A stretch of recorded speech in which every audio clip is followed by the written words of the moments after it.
few more minutes. We're just letting the crowd roll in, maybe another 5 or 10 minutes before we get started. Sounds good. Yep. So maybe in the meantime, we could just catch up real quick. How's everything, Dossey? Things have been good considering the times. We've been able to kind of get better results for marketing and some of the conversations that we already had going because people are indoors, and I guess in some ways that's makes B2B kind of conversations easier. Yeah. And we're releasing our first internal project, Hood, which I think I've talked to you about before, but we had it rebuilt and we had a pretty successful MVP test on it. So we'll see how things go. How about yourself? Yeah, everything is going good. But what was Hood about again? Hood's a neighborhood chat app.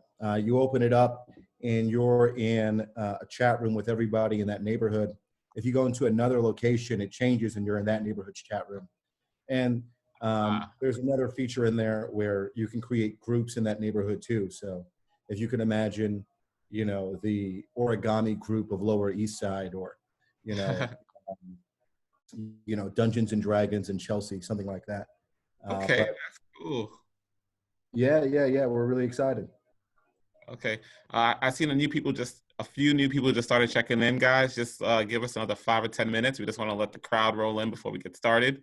So in the meantime, me and Dossey are just playing catch up. So no one has missed anything yet. But yeah, on my end, everything is good. I've actually just been pretty busy. Just doing a lot of outreach, just trying to get more active in the community. A lot of businesses need help and support now. So the incubator is just trying to support the local business community and the local tech community. Right. Yeah, it looks like it's doing good things. I was talking to somebody about you guys, and they knew who you were. Particularly the Tech Incubator and its mission, and that was really cool. That was really, really cool. I'm glad to see that it's working out. Yeah, you know what? I guess offline, I'm curious to know who that was.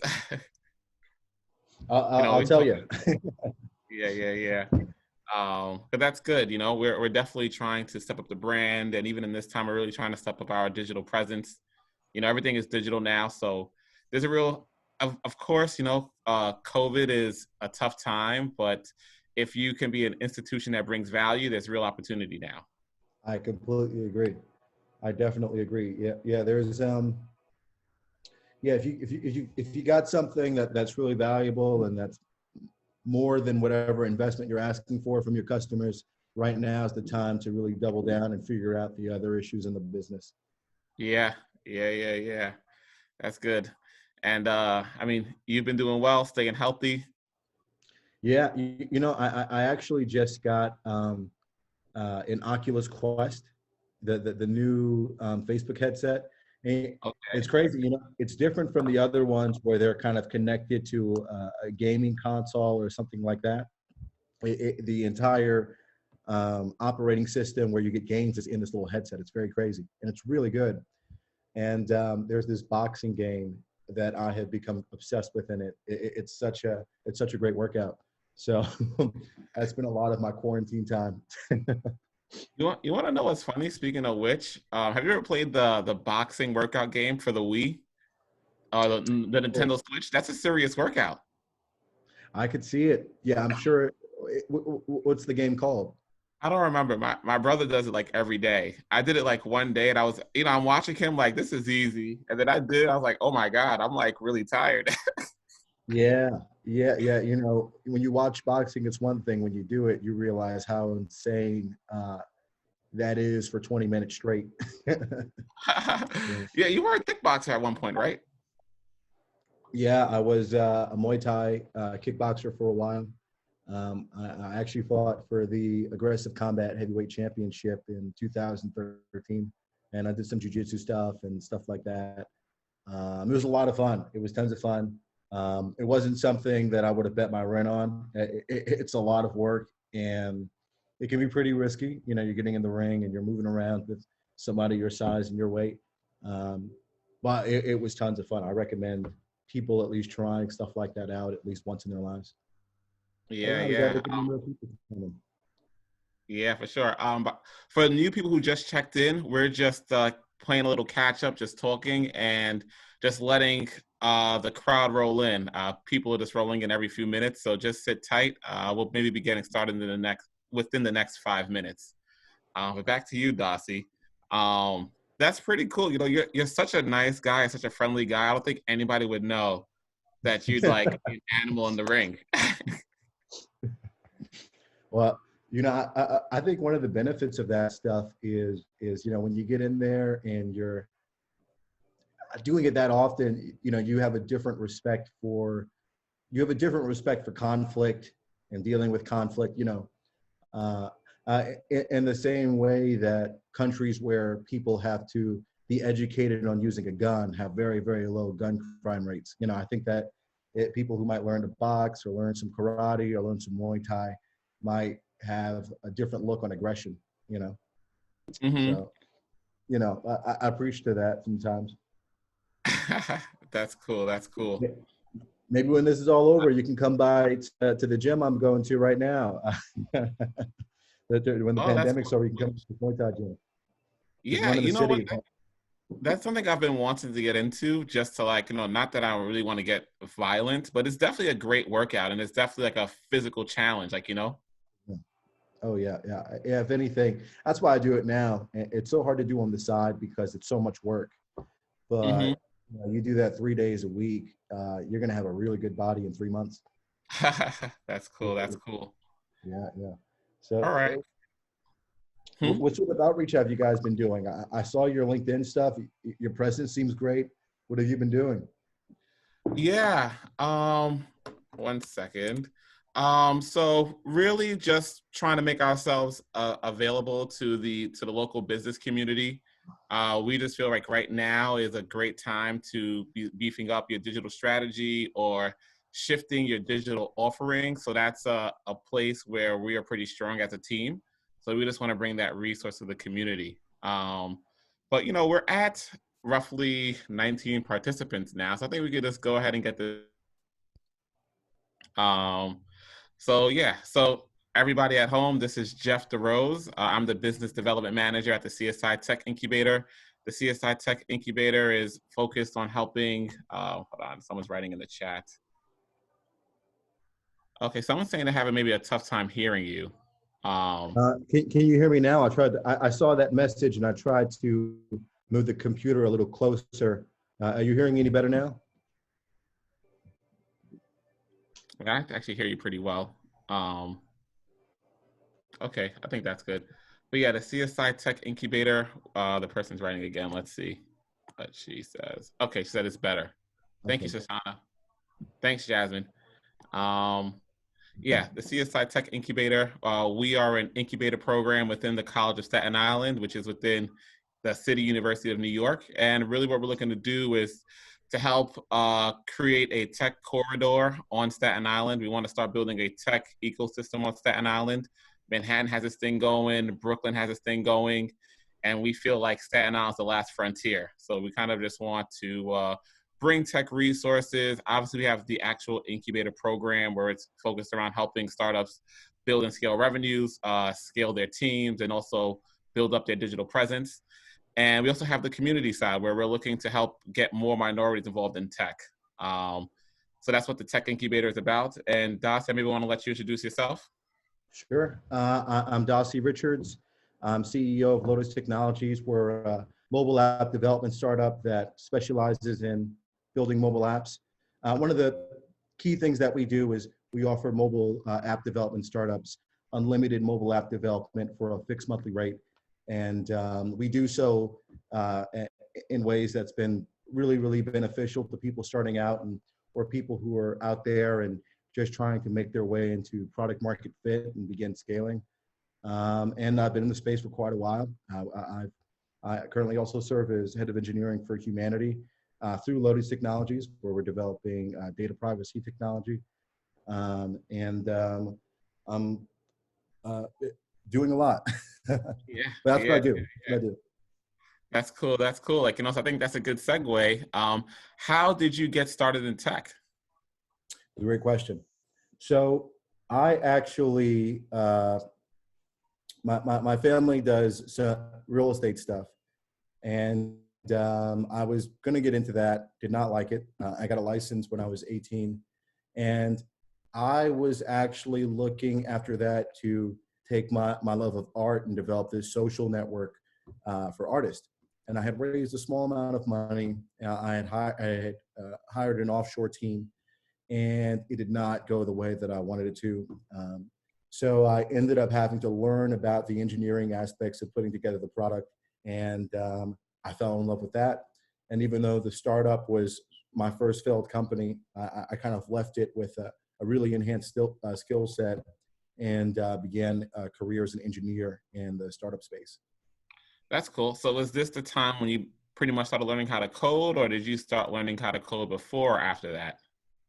So I had begun with, there's a book called Python Programming for Dummies, right?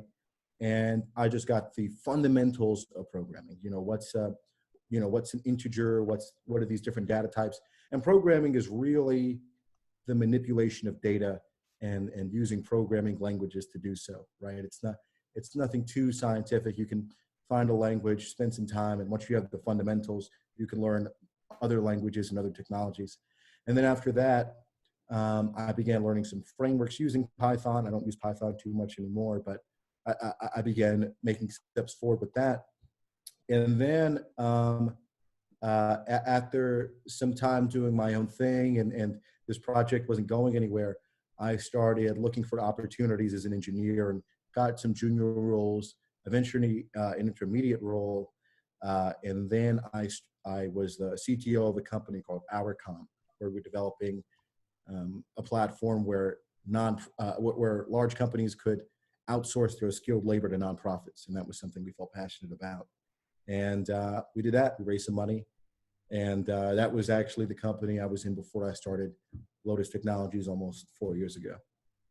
Oh, wow. Like, so maybe before we get into how you started your company, it sounds like you actually have some experience, like really building a product and raising money. As someone maybe who at the time had no experience, like how were you even able to raise money, maybe being someone who was never a coder and just being a first-time entrepreneur? Well, I would say that my first experience in that was definitely led by the CEO at the time of that company, a man named Achimbaro Atande, a Nigerian-American entrepreneur, very, very intelligent. And one thing I would talk, just to delve into to fundraising a little bit and just to talk about that structure, I would say when you first get into it, you have these sort of ideas of investors, that there's these spooky elite people who, make money fall from clouds. And who are you but a little entrepreneur who's just got an idea and may not come from the same background, or et cetera, et cetera. But the conversation is really no different than any other conversation around an idea that you have, or any sales conversation. You have an idea, you think that if this person invests now, that they can get something later, and your job is really just to make that conversation tangible. Do you have the numbers to back that up? Why do you think that that's true? And the more you can have some insurance for that investor, the easier that conversation becomes. And when you have all the right things, when you have the numbers, when you can show people like what you do, that conversation might be to your leverage. Actually, you might find them being more aggressive than you.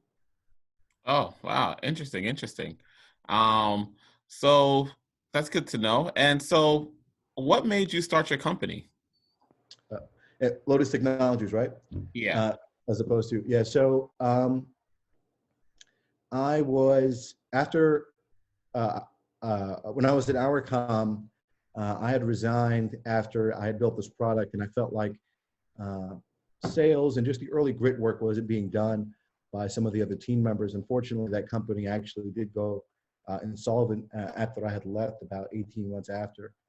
And I had left and wanted to call my own bluff.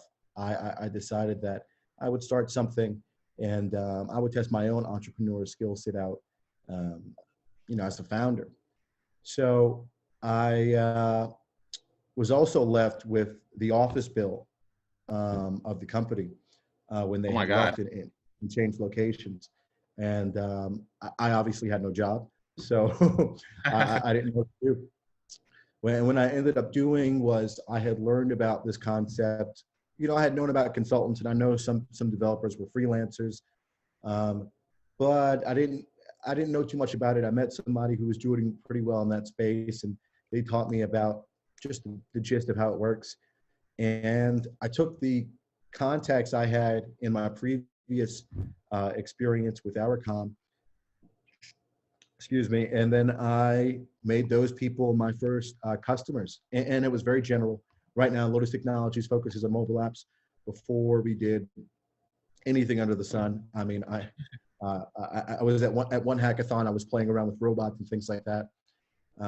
And yeah, that's how I started. I used those old contacts and those experiences and my new soft skills, and took those and got deposits on those contracts to fund the beginning of the company. Okay, that's cool and interesting. So, now you have this dev shop that you're running. It sounds like you weren't really coding for too long. Like, were you maybe at sometimes not confident, or did you have like other people on your team to help, with the coding?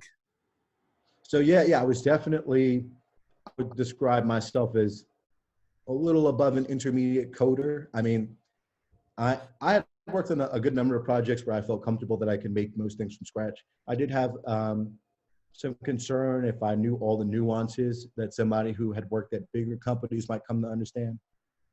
But I also, along the way, met a lot of people who are now my good friends who kind of guided me. One thing I learned very quickly is that feeling that you're talking about, almost that imposter syndrome, is something you can't avoid in any new set of accomplishments, entering any new industry, no matter the experience. I mean, I still now, I'll meet people or I'll come across something I'm supposed to do, and for the first 30 seconds, I kind of have to take a breath. Yeah. But the more you do things, and the more you try things, and the more you learn things, you discover that learning is a very one-dimensional process. You can always learn something new, and that the best people, the best engineers, are the people that jump into the water like that just try new things. They're the ones that start the new frameworks. They're the ones that create the new products, and they're the ones that create the game-changing things that didn't exist before. So that was what I had to do. That's at least the mindset I took on to get through that barrier psychologically. Yeah, I could really identify that with that because when I first started out, I came from a finance background, and I kind of just dived into tech. I just said, hey, I'm gonna go and try this thing. I'm just gonna go and learn how to code and see where it goes. And I've had way more success being a tech participant. I may not necessarily be a coder slash developer, but I'm in the space and I'm in the ecosystem, and I've definitely had a lot more traction in this space than in finance. Right, So right. yeah, that's cool and interesting. So I think at Lotus you're obviously doing projects for clients, but I think you also do projects in-house, right? Like you seem like you're a person who, you come up with cool ideas and you'll really go out and try to build it. I know we spoke about a couple things.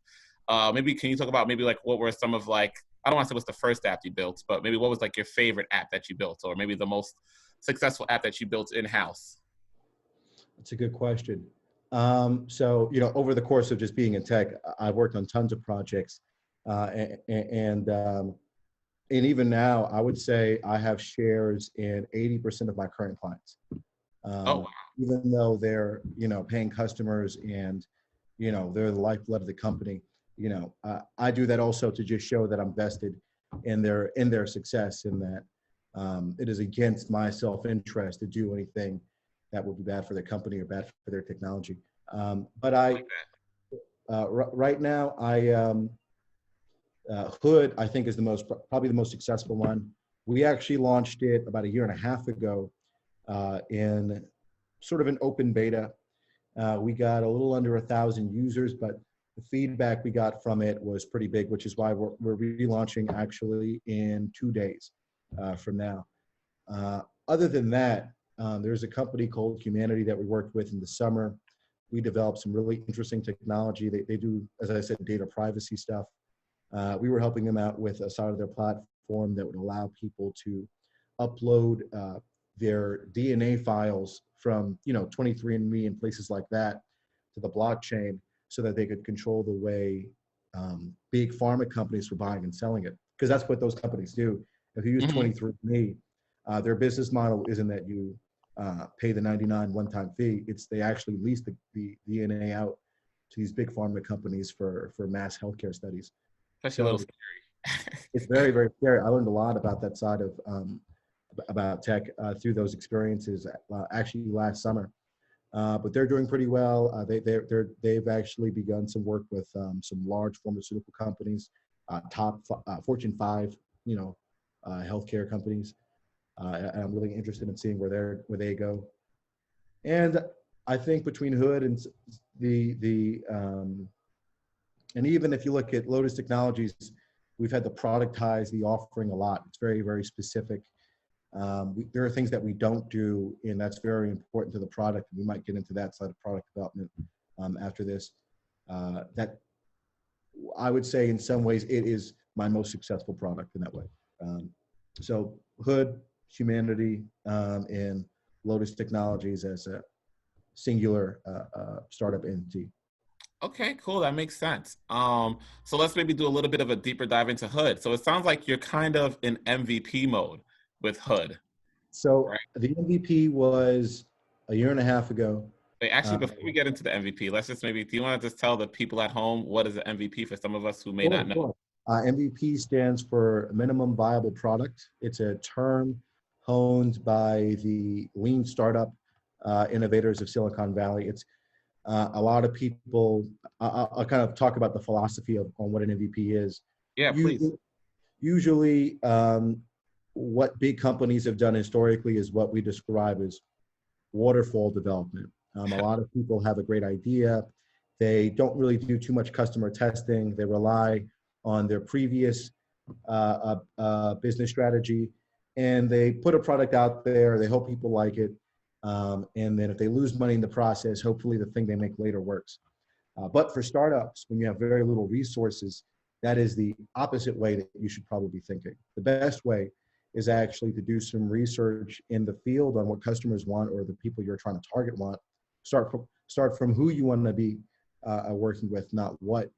And then after you understand their needs and what they're up to, and really have a good gauge on what's valuable to them, you start out with just the concept that just the product with the fewest features that would add the most value to their life. And you avoid the cost of creating a bunch of things that you won't need. Even if you think about Facebook, for example, or any of the tools that we use, maybe 80% of our time is spent on 20% of the features. You want to focus on those in your MVP. And once you have that information, you can move on to a strong version 1 or a production build.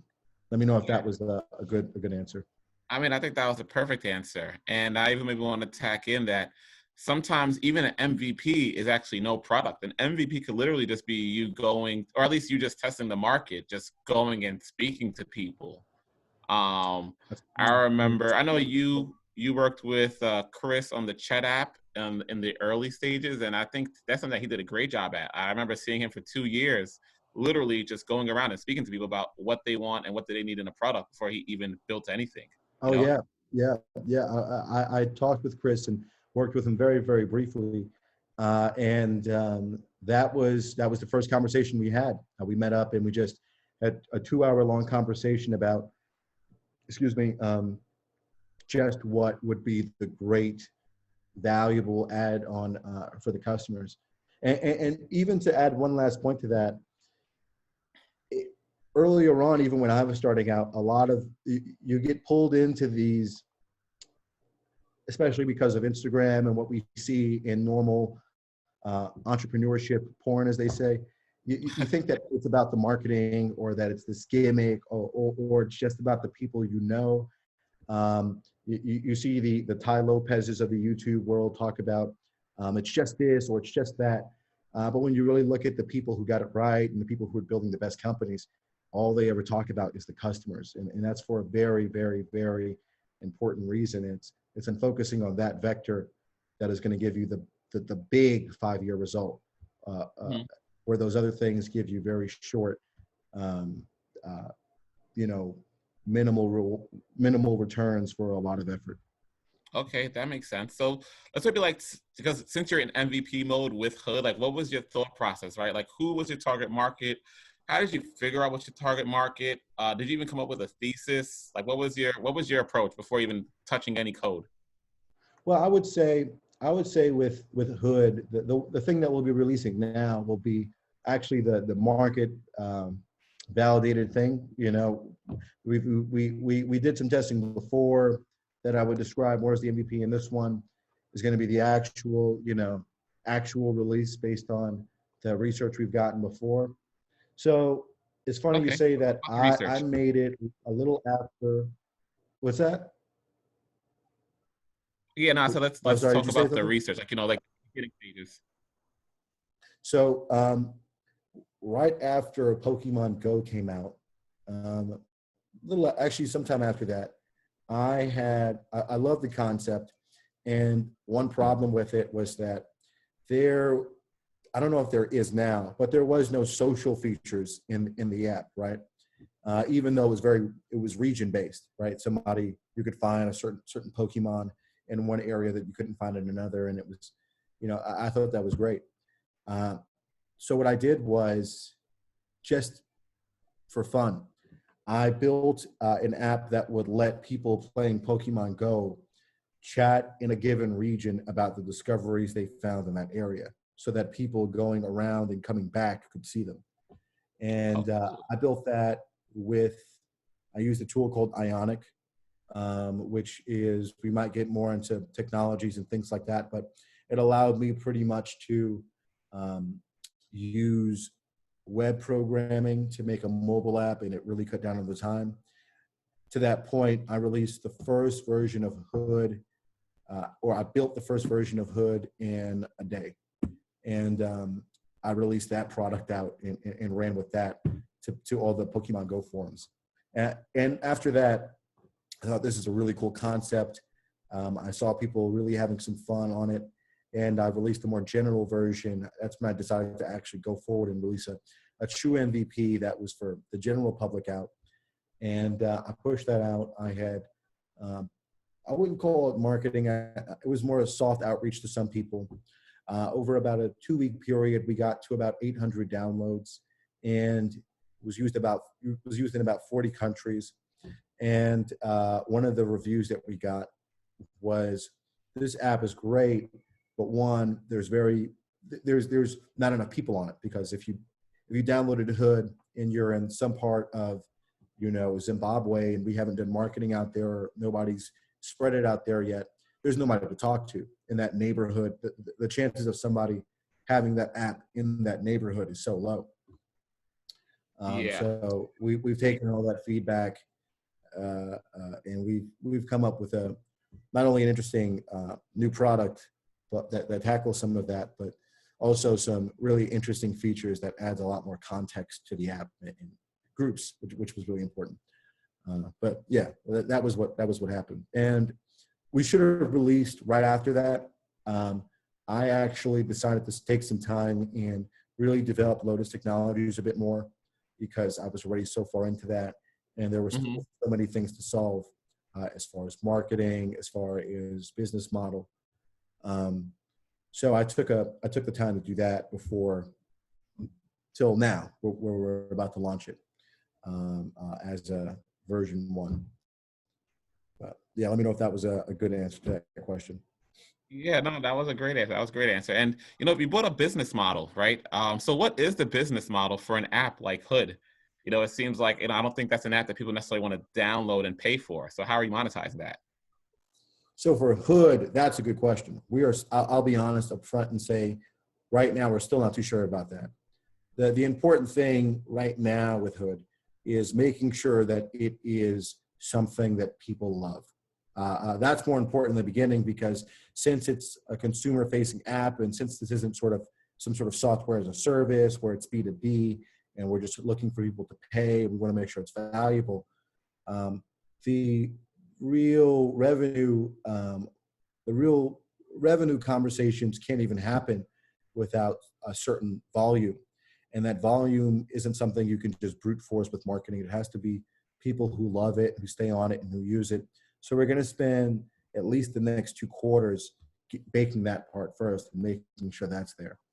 But I imagine it'll have something to do with location-based advertising, and maybe some premium features that we might have in mind for people who really use Hood a lot and who might be content creators or influencers on it. But okay, that's where we're at right now. That's very cool and very interesting. So let's maybe talk about, let's maybe put you in the shoes of an entrepreneur who doesn't know how to code, but hey, I have a great startup idea. How do I get a product off the ground? Right. So one question that should be thought of is, one, how much personal cash do I have? Because there is going to be some sort of upstart cost, even if it's not very large in the beginning. Do I have, and if I don't have any, how do I go about things that way? In the case that, you have some reserves, you're moving from a career and you have some savings and you want to jump out into the tech world, what I would say is, you want to ask yourself, maybe in the other situation too, do I want to invest 3 or 4 months into getting very, very technical, and maybe at the end of that, be able to have the skills to develop my own app and manage it, and maybe take some cost off of the early days? Or do I want to contract out a team so that they can build it and I can use some of their previous experience as insurance that things get done and that things are on time, and et cetera. And there's also too that you can find somebody who's very, very technical, and you can ask them to come on board and work something out with them, or even say, we're just going to work for equity. You really like this concept, and let's, use what I have to invest in the company in other ways. There's a few scenarios that if I have no cash resources, or I just want to go about it without using that any sort of cash resource, what I would say is to either decide whether or not you want to become a developer to some degree, or you can find somebody who's really, really, really technical to come on board, and very talented to come on board and get you to the next level. But you mentioned before the no-code development movement and things like that. I think in a previous conversation or earlier on, there are now some technologies that people can use to make some types of mobile apps. They are limited in what they can do. They are limited in the sort of the developers of those platforms have allowed you to do. I would be careful with those. I do think that they can be great in creating as an MVP, as we talked about before, something that's maybe not too flashy, not too gorgeous, but can prove the market. Enough to get the job done. Exactly, it's enough to get the job done. But there is also the time cost of investment into that.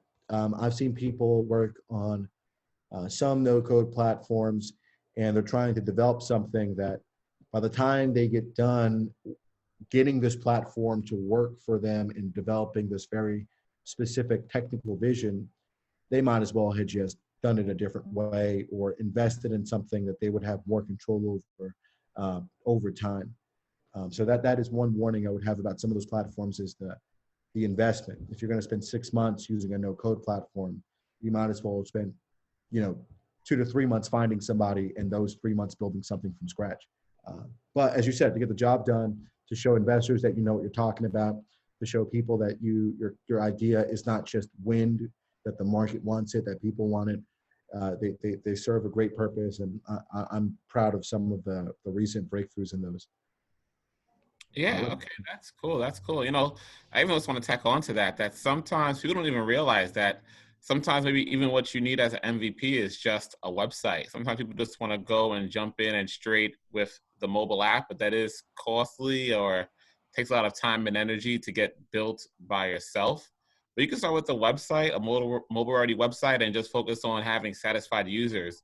I think a lot of times, a lot of early stage founders or new entrepreneurs don't realize having 100 super satisfied users is way more valuable than, like, I don't know, 10,000 people. That's just kind of like whatever about it. And, you know, to add on to that too, there is another question is, does your concept need a mobile app, or is a mobile app advantageous to it at all?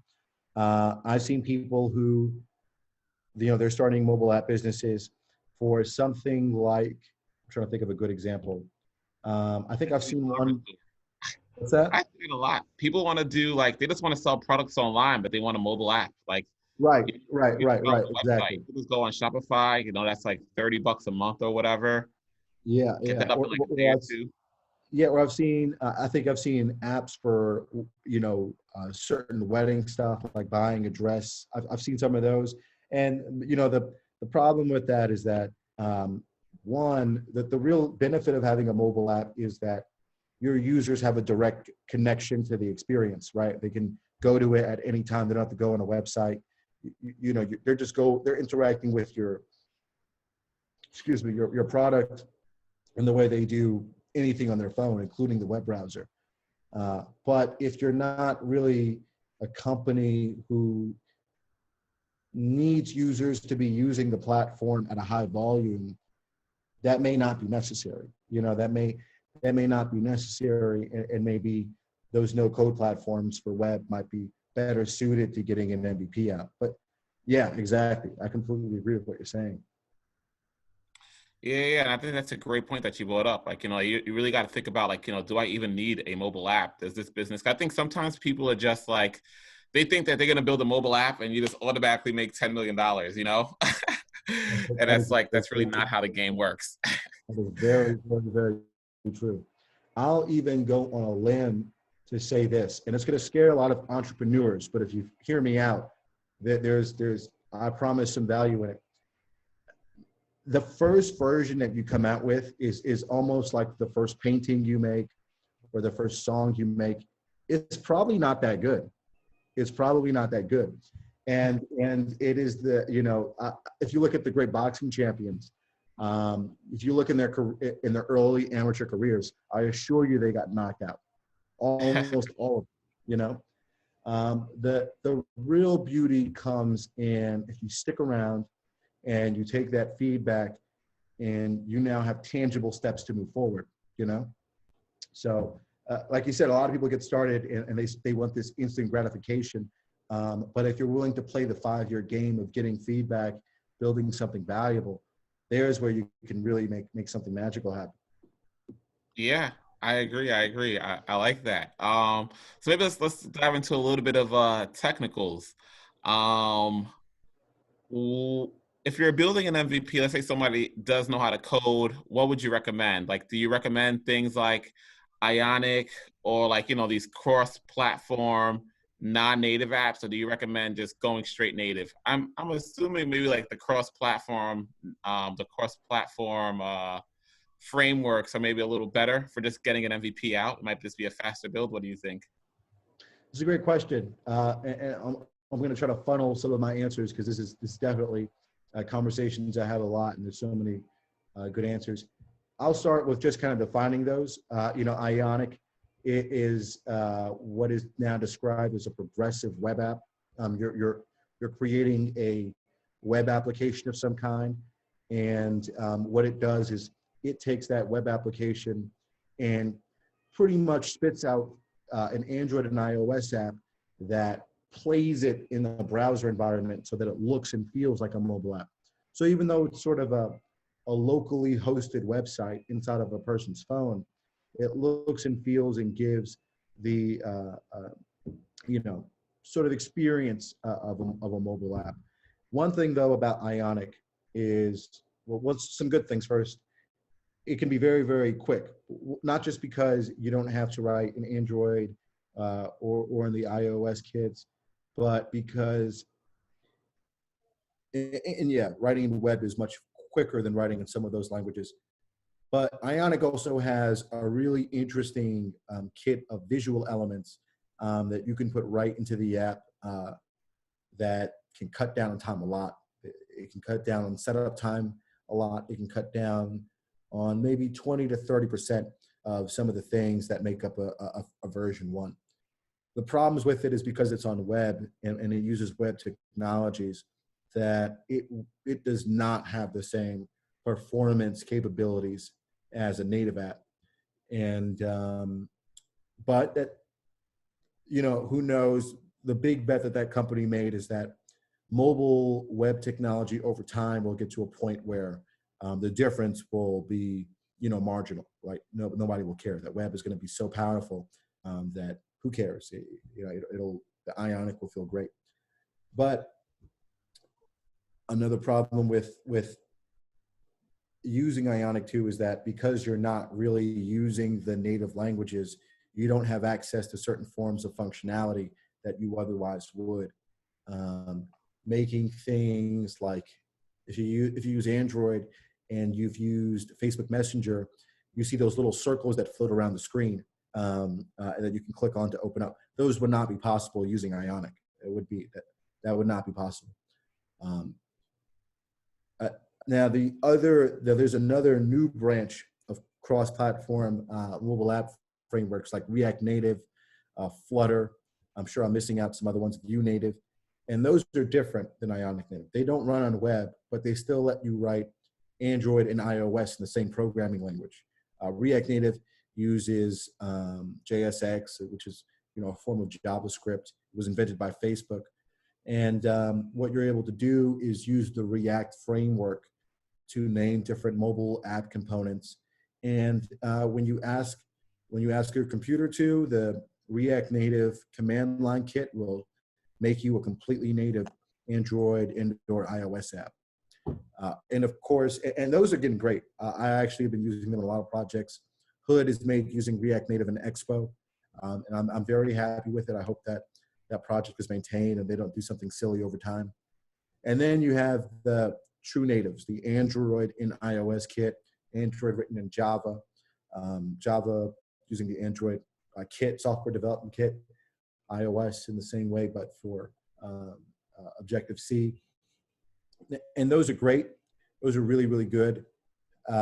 They will always have the most performance. They will always have the highest speed, and they will always give you the most flexibility. I would say React Native right now is closing into the point where you can do most things in it. And I think that because you can write everything in JavaScript if you're using React Native, including your website, that's probably going to be the future for a very long time.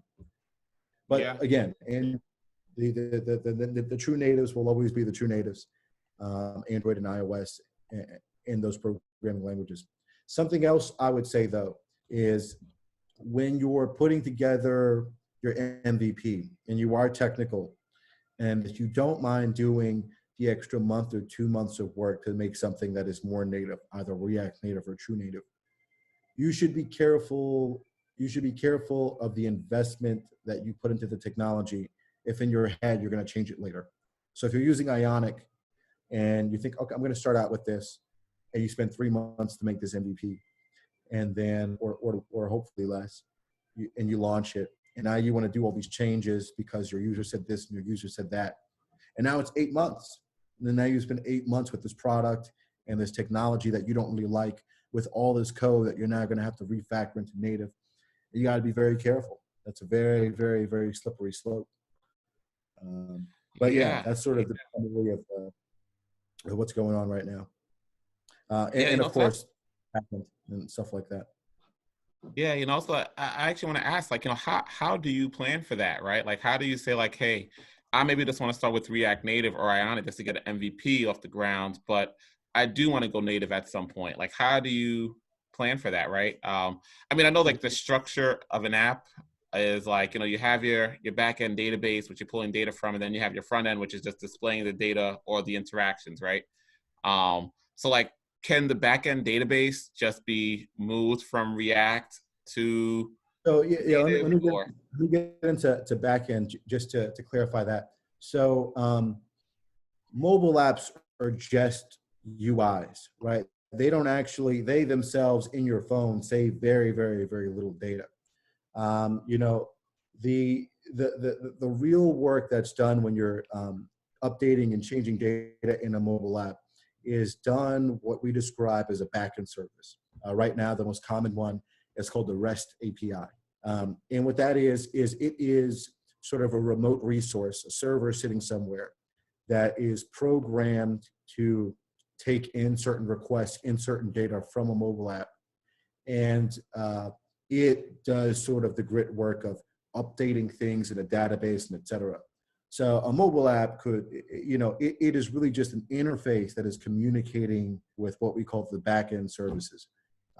Changing the you know, any UI can make, as long as it can make the request, can have all the same information into everything. The actual front end has very little to do with any of the data or anything like that. Okay, that's interesting. So on some level, it is pretty transferable then, right? I'm The assuming data, yeah. like, okay. So the data is completely transferable. Sorry, the data is completely transferable because you're just making a new app using a new technology that's talking to the same backend service. You know, you don't have to change anything over there. But you know, still that UI, the mobile app's UI itself, you're still going to have to recode all of that. You know, all the little, maybe you have something cute where you click a button and a rainbow appears or whatever. All of that will have to be reconfigured into the new thing. And to your larger question before, how do you know when to move over and et cetera? I would say for in MVP, the goal should be clear. You're going out there with this, you know, more rustic product, and you're hoping to get enough. This is an example of a goal. You're hoping to get enough validation, enough user feedback, positive user feedback, that you can go to an investor, for example, right? That might be one goal.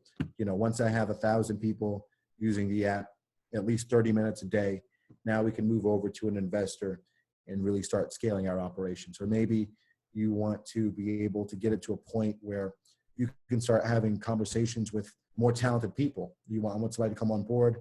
I don't have that much money. This is just to prove to somebody that this business is really a business and not a figment of my imagination. You know, stuff like that. Keep the goals clear with the resources you have, and you can have a much stronger 5-year play, you know. Okay, that's interesting. That's interesting.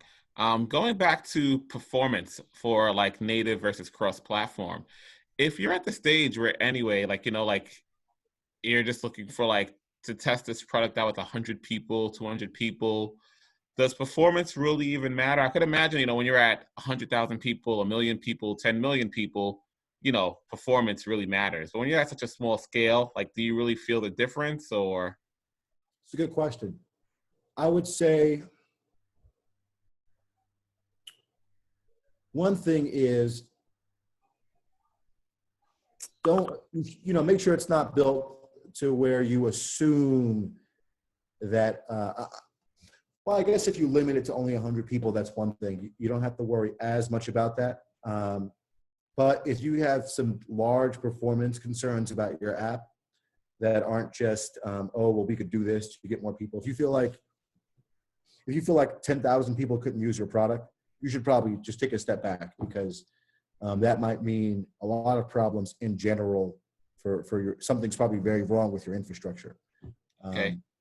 But, you know, because if you have a good AWS setup and a good DigitalOcean setup, or something like that, even on the most minimal setup tools and with very little infrastructure, you should be able to do just fine with a good number of users at a pretty low budget.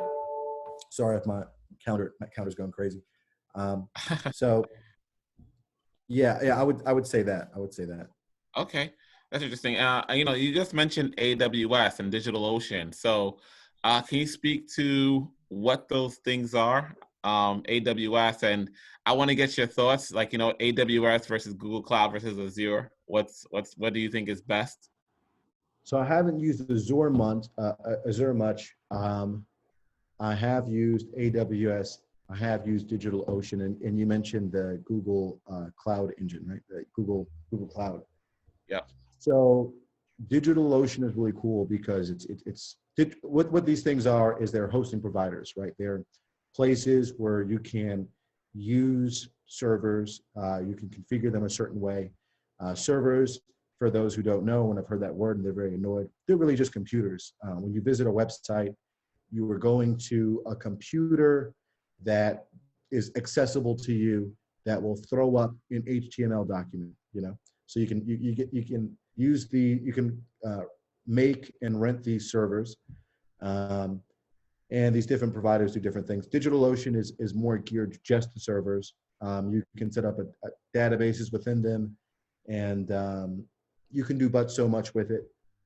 I would say it's really good for a very, very quick setup, but it does not have, the cost isn't the same at scale or as low at scale as AWS. It can be a little bit more over time, even though it's cheaper to begin with.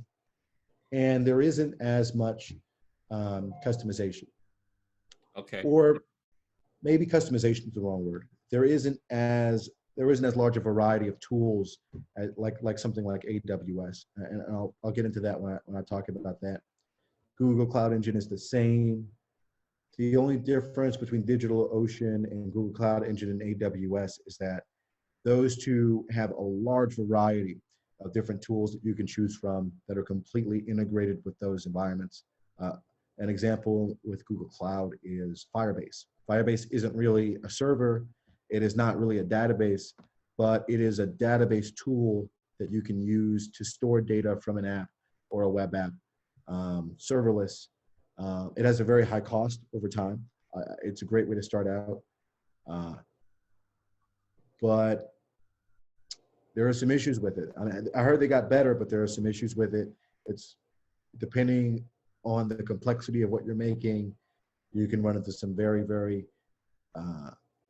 tough issues when trying to get data back from that database in specific ways that you might not have thought about in the beginning. Yes. AWS, though, is much more robust. There are new tools getting added to AWS probably every month. Some of them really, really cutting edge. I was working with this one project in the summer. We were trying to figure out how to make this functionality in this product more real time. And there was a new tool called Kafka, which I had never even heard of. I came across it just looking on AWS, and it solved that problem in such a very, very specific way. So I would say people who are more technical and who are willing to put the time into learning AWS right now, I don't really see too big of a competition. I know there's people who use Azure, but I think that they're a bit more privy to the Microsoft environment as a whole. There are some people who don't want to use Google because they steal your info, which they do. And there are people who may not be using AWS because they don't need all of that. They don't need all of those tools. They don't need all of that setup. And Microsoft, I hear, does a great job with security. But yeah, that's kind of the lowdown on those tools. Let me know if there's some details in there that I may have left out that might be worth explaining. Yeah, actually, you brought up something about real time, and I actually wanted to, now I'm just kind of just picking your brain. What do you think is best for applications like, where you need information or real-time interactions? Native, or are these cross platforms just as good, right? Let's say you're doing some kind of location-based app, right? So you just need real-time data on where the driver is, or real-time data on where your users are. I think we're in the time where people want instant. So that's definitely heavy on the technology. So I can explain how that works functionally right now, and I may get a little ahead of myself because it's a little technical. Right Okay, now, let's try the it out. way that most companies handle real-time data processing is using something called WebSockets, which are sort of these ports. Hold on, let me bring it down. They're sort of these open connections on these servers where not much information, but small messages can be sent back and forth from the app to a server or the app to even another app. And what happens is that you can program in these platforms what to do when they receive a certain message with certain data. So a lot of messaging platforms, the way they work is I type, hey Jeffrey in Facebook, a WebSocket or some similar technology takes that information, says a message was just posted, it's going to this guy named Jeffrey, go in the database, update it so that that's seen in the record, and then add that message to in the view so that it looks like it was added there as well. And if there was an error, just show Jeffrey the error. And that's how that works right now. Let me know. I know I'm getting kind of technical here, but that's how that works right now. That makes a lot of sense. So it's not even about the native across platform. It's about WebSockets, is what you're saying. It's about WebSockets and WebSocket-like technology. Kafka is a really new tool that makes that even more scalable. One problem with WebSockets is still that databases, which are, for those who don't know, they probably heard the word database. It's a reference to, where you're storing records. And it's really just a list. It is a list.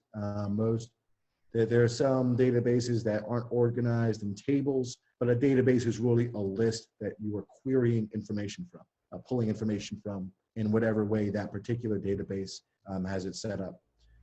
But databases still store things more or less one after the other. So if you have 100,000 users sending information, like chatting at once, how do you make sure that the information is sent, received, and updated consistently across all those phones? And there are different ways to do that. One way that I've really liked is there's this new tool called Kafka. And what it does is you're not sending the information to a database. You're sending it to these sort of little Kafka, we'll call them instances. And there's a bunch of them, and they're all spread out. And it all goes to Kafka. Kafka updates it across all these little nodes. And that way they are able to sort of keep a more realistic understanding of what's going on at any given time. And they simply update the database appropriately. So you can end up with something that is a lot more robust and a lot more consistent by using a layer in between, or a tool in between the database. But that's a more interesting tech thing. That's you'll probably hear more about it if you end up getting more into tech. If you're somebody who's not. Okay, that's cool and interesting. I didn't know that that's how that worked. So I think we had a good conversation about MVPs. So maybe I just want to pivot a little bit into, how is your business holding up in COVID, and like, what are you seeing with clients? Since you're a software developer, right? So I'm sure you have tons of projects. Like, how have those projects been going?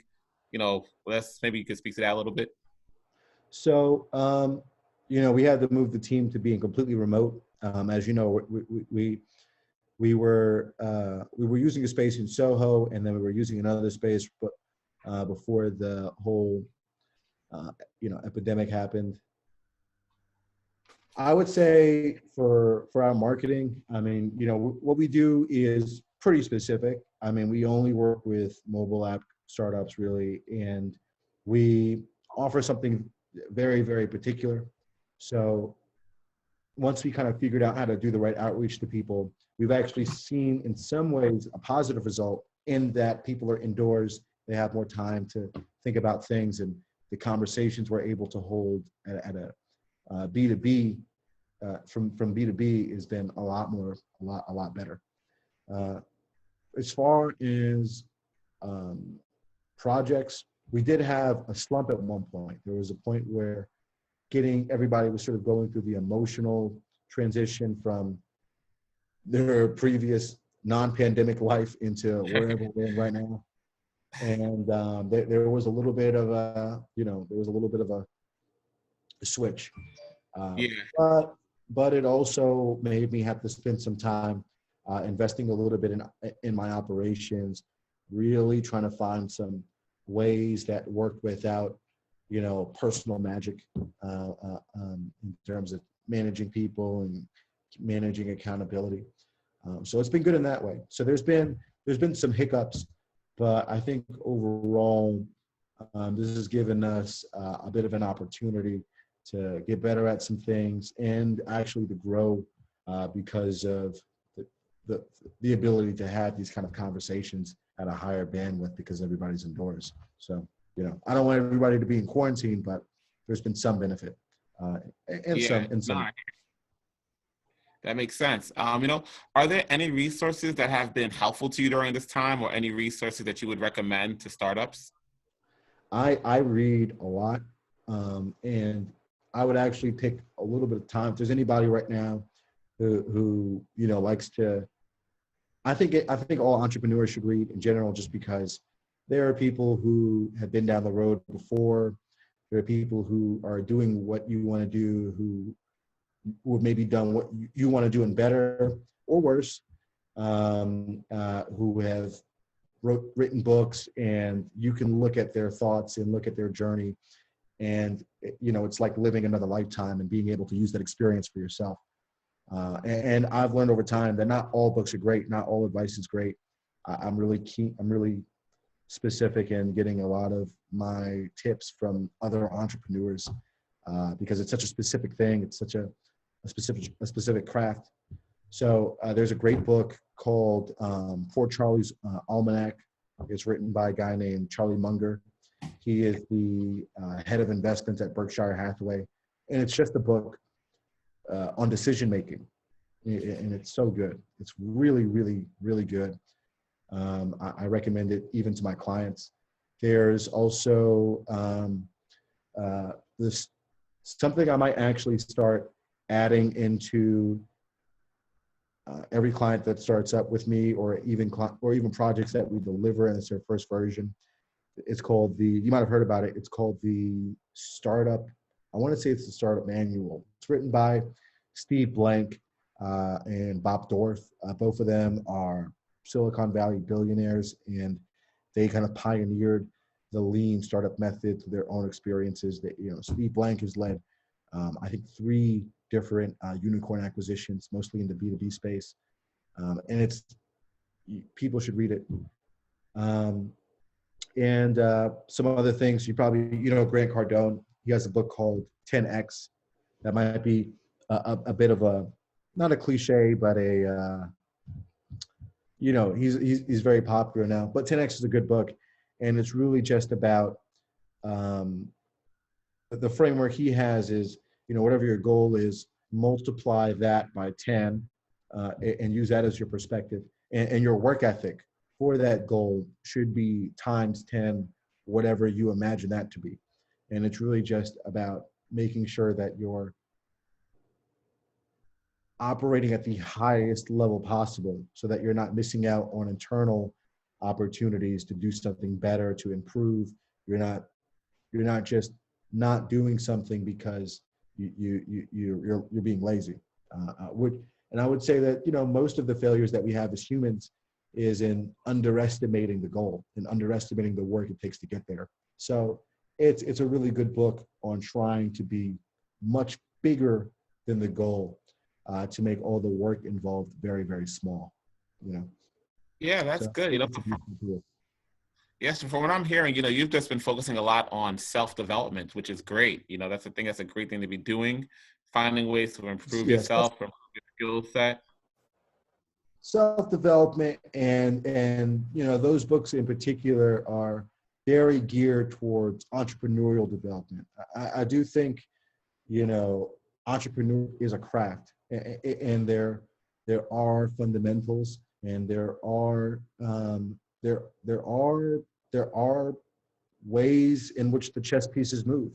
And when you meet people who play at the highest levels, you see that they certainly see it that way as well. So I think, every now and then when you find a Sunday, when you find some free time, don't be afraid to sharpen the axe, and to be better than you were the month before, not just incrementally better and not just marginally better, but better, So Okay. yeah, I definitely view that as a huge, huge part of the process. Definitely. Okay, that's cool. That's cool. Um, Another question that I have is, in this time, have you had to deal with anybody that maybe has like a digital transformation? So like they were typically maybe just a traditional business. And then now it's like, hey, we can't just do what we're doing anymore. Like we have to create some kind of app. We have to create some kind of digital offering. Have you encountered that? I haven't particularly during this pandemic, but I have dealt with that just, in meeting people over time in life, potential clients that have spoken to me about some of the things they're going through. One thing, and I would even say for myself, in that, when we started out, again, it was very, very, very, very general. And being able to carve out what we do and don't do has been able to let us do things that we otherwise couldn't. The first step, I think, in taking we'll call it a brick and mortar sort of offering and making it something that is digital and scalable, is deciding what you don't do. You have to decide what you don't do, because if you don't decide what you don't do, you'll never be able to find the levers that make that scalable. If you are running maybe a small catering operation and you'd like to maybe extend that into some sort of digital productized consulting sort of a thing, there have to be foods you don't make. You have to decide that within yourself. There have to be foods you don't make. Because otherwise you can't scale that offering. And then another thing too is that you have to go into the point when you look at your business and you ask yourself, if this business was serving, and then the answer to this question is no for most brick and mortar businesses. Could this business serve 10,000 people at one time? And the answer for most of those people is no. You have to go in and you have to find out why. And you have to remove those barriers from your business. Or if they're very important, you have to find out how to systemize them in ways that would let it extend far past your personal magic, and that's where you got to be. You have to productize, you have to box it up. And if you get that going and you can figure out how to make your marketing enticing, and you can establish who the tribe members are that you should be reaching out to, you can have something that you might even have the opportunity to make something that is 10 to 20x what the previous potential was. And it's probably going to be longer lasting, because since you don't do things, you'll probably be better at the things that you do, and people will remember you for the things that you do. It's much easier to be the French fry spot than just the best food spot, Yeah. That makes sense. All right. So last question before we open up for Q&A. Any advice for people looking to launch an app in this environment? Any advice for launching an app in this environment?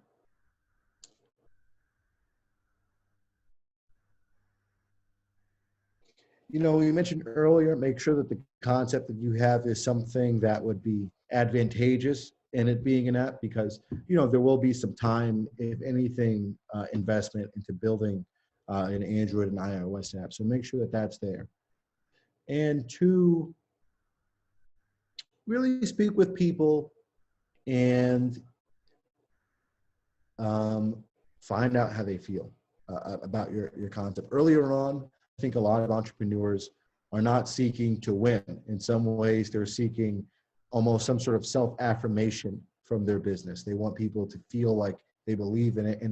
And the best way to get that is to go out there, hear what people want, and be very honest with yourself, and to remove the biases you might have against your ideas. I heard a friend of mine say it best. He said, you got to be afraid to show off your ugly baby. You know, you have to be afraid. You have to be, I'm sorry, you know, not afraid to, to show off, you know, your ugly baby. You have to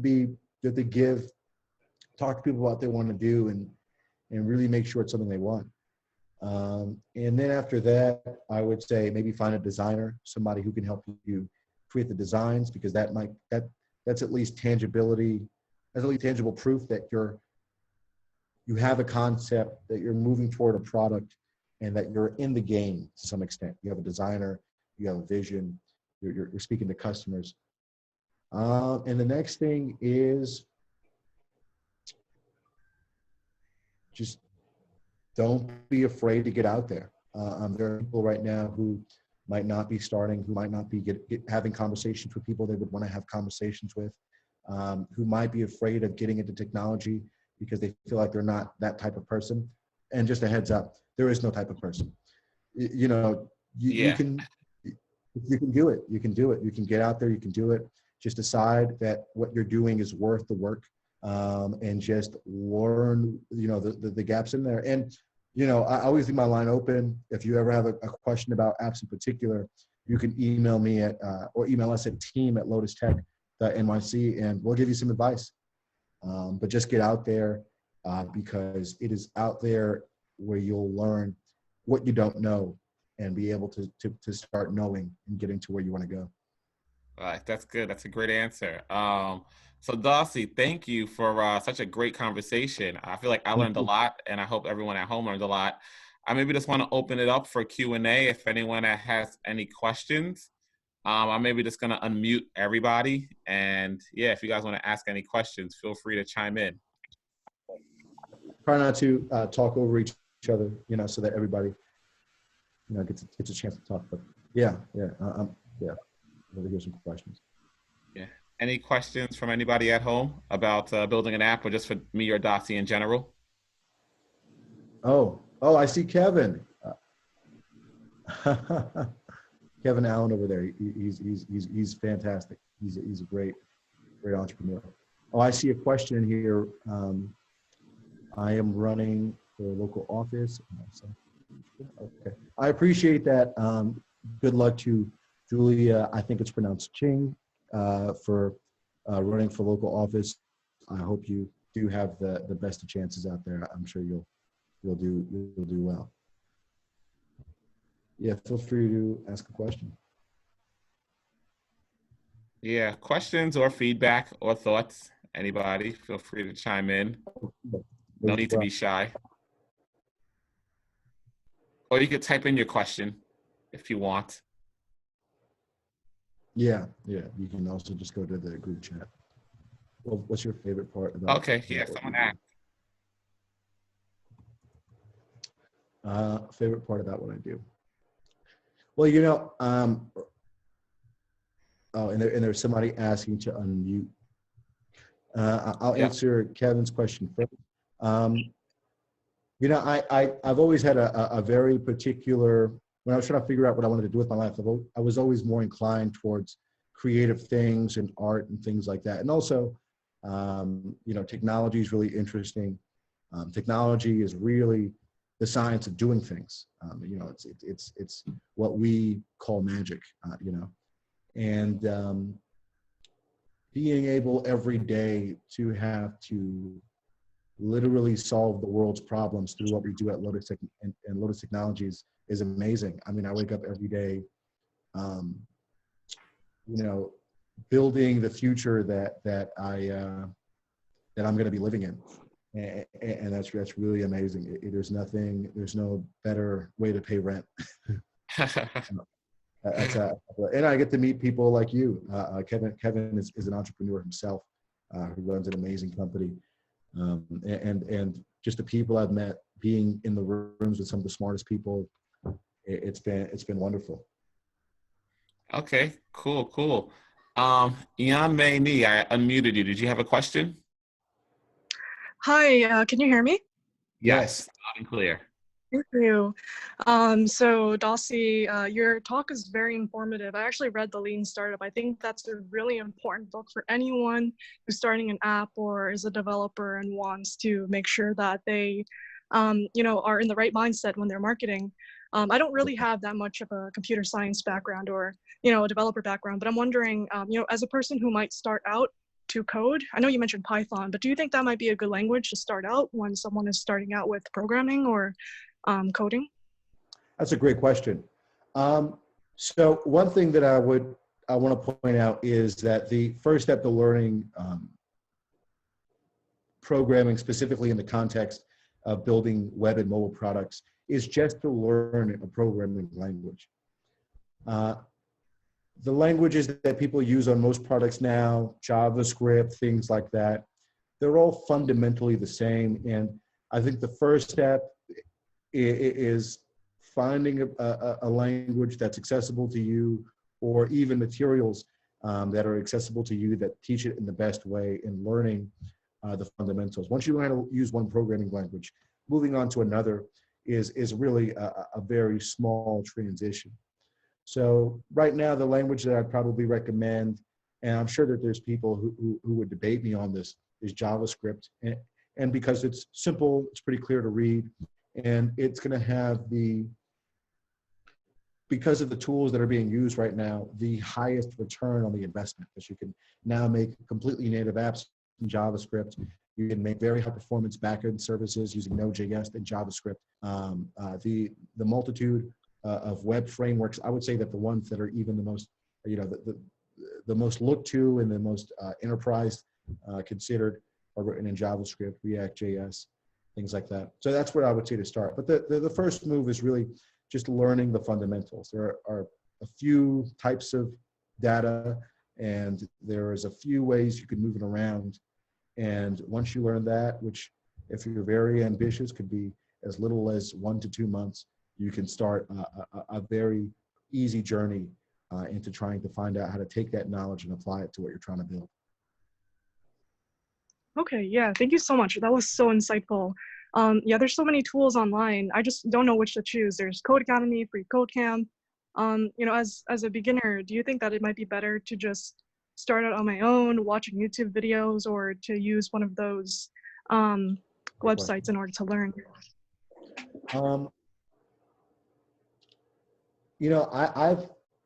I think Code Academy is great. I've done some Coursera courses in the past that were on coding that were great. The best way is definitely to find a video that tries to go over as much as possible.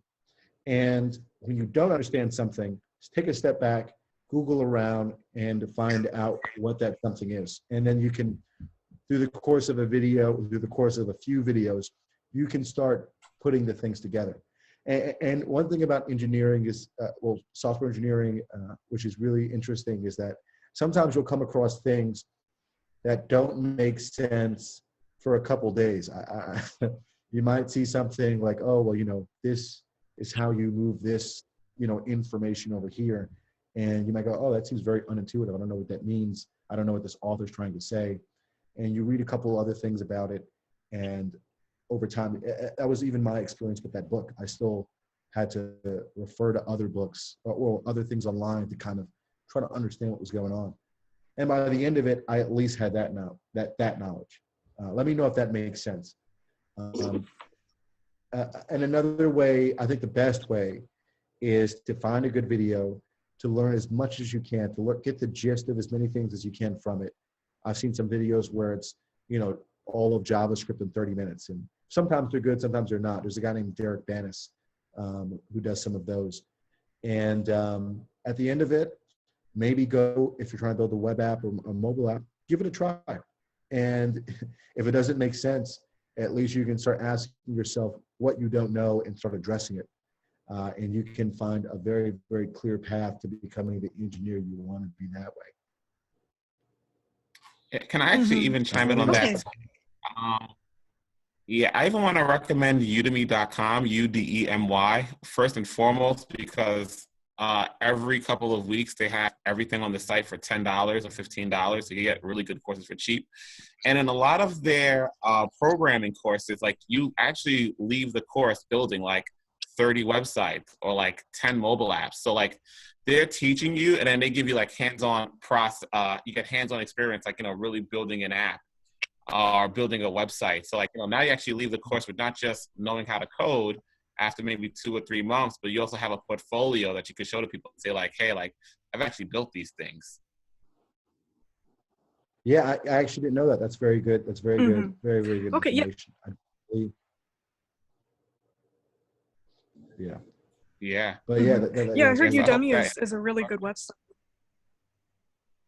Yeah, it's a great website. I mean, Oh, so I sorry. learned. Yeah, I became a full stack web developer in like 6 weeks. Yeah, you can definitely get the gist of things with things like that pretty easy. The important thing is, because it can seem so foreign when you glance at it, and can seem so insurmountable if you've never done it before, is also to internally decide that you're going to do it. And once you get that decision internally that, you know what, I'm going to learn this thing, I'm going to get into it. Some of the differences between the different platforms, I don't want to say becomes marginal, but it becomes, the difficulties associated with those differences become very, very small, and it's more just about researching as much as you can and getting as much experience as you can. Yeah, you mentioned earlier that you do read a lot, and I feel like I'm trying to get into that habit too. I do have to go soon, but I'm wondering maybe we could connect somehow. I don't know if you have a LinkedIn or something like that. I know a little bit of machine learning, but software development and software engineering is so foreign to me, but I'm trying to learn a little bit more, but maybe hopefully in the future I can have a bit more of a knowledge base on this. Sure. I've actually added my personal email to the group chat. If anybody has any questions now or after this ends, feel free to contact me. Even if it seems like a light question, I'm sure I'll find some time during the week to get back to you. But feel free. I even want to say too that there will be a follow-up email that goes out with Dossey's information and contact info. So you'll be able to reach out to him like that for everybody in the group. I want to maybe just talk to Julia real quick. She said that she wants to potentially collaborate on policy and programs. Julia, are you working on any tech programs right now? Maybe you want to speak about it? I will. Where's Julia on this list? Did she just leave? Oh, no, she did. Let me unmute her. Okay, Julia, you're unmuted. No. Okay. Can you repeat the question again? Thank you. Oh, yeah. You mentioned that you hope to collaborate on policy and programs soon. I'm just wondering, are there any tech initiatives that you're working on? Maybe you just want to say what you're running for. I'm just curious to know. We're all about networking here, so if we could be a resource, happy to help. Networking is a superpower. Definitely a talent that needs to be grown. Right now, I'm in the process of getting the filing work done, but soon enough, it will become public knowledge that I am running for New York City mayor. Oh, wow. Okay. Wow, yeah, that's great. You have a tech initiative in mind, or? So definitely expanding programs like Black Girls Who Code and things like that, and really trying to grow the Silicon Alley, and maybe even expanding into Queens and the outer boroughs, just really trying to, because the technology is really the future and it's going to really impact us greatly. It's the way out of the coronavirus. So definitely working with policy, with Dossey, working with you, Jeffrey, definitely creating policies, creating programs to really, really uplift youth that are just graduating or about to graduate from high school, college students as well, when they're, because of the whole issue of the economy and really trying to bounce back quickly. And technology is such a way to do that. Thank you. Yeah, I definitely agree. Yeah.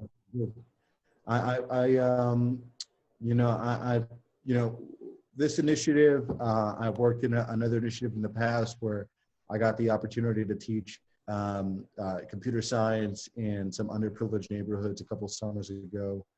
And, my last startup, which was a social good venture for nonprofits. Yeah, I definitely have a more privy to things in that space. So feel free to connect if you have some ideas or need any technical considerations in some of the things that you might be up to. And to speak on technology being the future, yeah, I'm a huge believer that some of the, and this might be in some way a political point, but it's just about jobs. I'm a huge believer that a lot of the jobs that will be replaced by automation, even in the next 20 years, will be supplemented by various components of the new tech infrastructure that makes up these industries. I mean, you know, these drivers being taken over by trucks, obviously, there will be fewer people who need to manage those trucks than drivers who need to be on the road to fulfill those orders. But the people who are involved in creating that technology, managing that technology, QAing that technology, QAing the technology that manages that technology, I think might be, I agree, might be the answer for a lot more of a sustainable future, and maybe even a future where people are much more enthusiastic about their jobs. So yes, I definitely agree with that. And feel free to definitely. I mean, you look at the Industrial Revolution, and yes, many jobs were lost to automation, but a lot of large companies, Fortune 500 companies that rule today, came out of that. So definitely, if we see the opportunities that are upon us, that we can really jump into this new era that's even higher automation, but different companies will come out of it. And being able to offer job support towards people where automation is not necessarily a full ability. So definitely jumping into that new era. I completely agree. It's definitely very exciting, and people I really hope that people see the silver linings in what's going on right now. Even though so many people are dying and there's so much death around us, that there's also a lot of opportunity that we can grow into. I definitely agree. Yeah. And I hope you do well in your candidacy for mayor. So Julia Ching Reeves, 2020, right? Is it this year that's going to be the mayor election? No, it's 2021. Good luck. 2021, I'm sorry. Good luck to you in your candidacy for one of the leaders of New York policy. Oh, and thank you so much. to yes. Any other questions from anybody at home? Yes, I have one. Somebody was asking something. You can hear me. Listening. Yep. Yeah. Yes. Conversations seem to have been around the creation of apps that are definitive products, but I just wanted to get Dossey's thoughts on other types of apps, like hybrid apps that are not just a kind of a SaaS product or a game or what have you, but may have B2B applications as well as B2C applications, and at the same time providing information about the company behind it and the resources that company has for the different stakeholder groups that it's involved with. Do you see any value in that, or you think that stuff should just be left on the web as a website kind of scenario? So are you saying that this is a platform in mind where it provides information about these different app companies? Let me know if I misunderstood or misheard you. Oh, no. I'm saying that the app that you have talked about seem to be apps, as a product. Somebody's creating an app because it's a product that they think consumers will want to use, or they think businesses will want to use, whether it's an app to find restaurants or consumer app that is a game or some other solution. What I'm asking is, do you see any value in hybrid apps that are not a hard and fast product, but have that provides more of an access or a gateway? So for example, I have a company that deals with venture capital, and startups. So we have a B2B aspect, but we also are providing value for consumers via a loyalty program for small SMEs and so on. I have a venture capital syndication platform online that is mobile optimized. I have an online community for all the stakeholder groups that is also online and also mobile optimized and so on. But rather than having people jump from here to there and all over the place, do you see any value in aggregating those different resources within a mobile app that both businesses and consumers can use and engage in these sections that make sense for them? Right. So you have these different platforms that do these various different things, and you're asking if it would make sense to aggregate them into a singular hybrid app using the platforms you have now. Is that right? Correct. Okay. Well, you know, I would ask if, you know, what would be the benefit in having it a mobile app? Is it that you'd like to gain more engagement from it being more accessible on their phones? Or do you feel like there might be some value in having the different audiences of those different platforms together? I think that those are really the questions. And what value is it to the user that this is something that they can get to instantly? And you know, if you already have these businesses that are working and you just want it to be more of a convenience factor, and it would be of no cost to take the platforms you have now and making a hybrid app. So I completely understand that. But if it's a larger investment, I would ask what would be the advantage to the customers that you think? Well, each component is part of an ecosystem. And right now, it's isolated in silos where the consumer really isn't, you know, largely conscious of the value of the VC funding of startups or what have you, and so on. And likewise, you know, the VCs are only focused on the startups and not really focusing on and understanding the big picture of how that then trickles down within the context of a smart city and the actual consumers who are going to be using these technologies that the startups are focused on and so on. So it's about widening that perspective in terms of the different stakeholder groups, right, and opening up other opportunities because our model is a joint venture. Sorry? Oh no, I was just saying that I understand. I would say while I could see why you would want to put them together so that they would understand maybe a larger vision that you have in mind for what they can do over time if they're on one platform, I would warn you in having an app that does too many things that may muddy the value proposition to consumers over time. A lot of what a great product does over time and the conversations you can build with it are also in what it doesn't do. You know, for example, Facebook and Twitter started around the same time, but there are limitations to what you can do on Twitter, and those limitations also change the way users interact and the conversations and in the way that people. So I would say be careful in adding such a large bulk of features and interfaces and communities if they take away from your ability to build it as an asset over time. Otherwise, if you feel like it would be of extreme value and that it won't muddy the value proposition conversation for new users, that sure, go ahead. But that would probably be the only warning that I could think of right now, though. Let me know if that makes sense. Okay, understood. Yes, I understand. Yeah, but Okay. yeah, sounds good. Robin, Feel free to reach out to me later. Yeah, I was gonna say, Robin, thank you for your question. And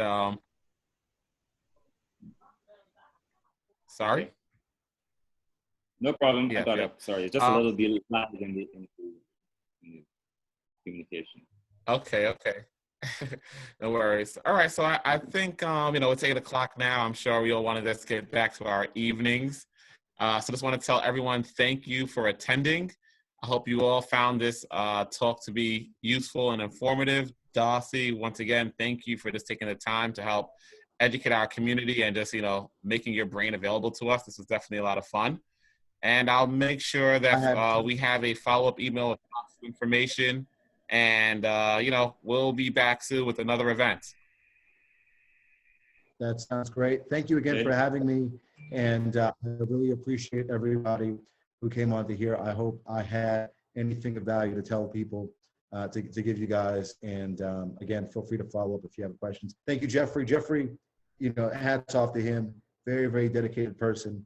And he means the most positive, has the most positive energy for the community. So thank you once again. Thank you. Thank you. Thank you. All right. So thank you, everybody, and good night. And yeah, we'll definitely be meeting again soon. Cheers. Thank you. Have a good night.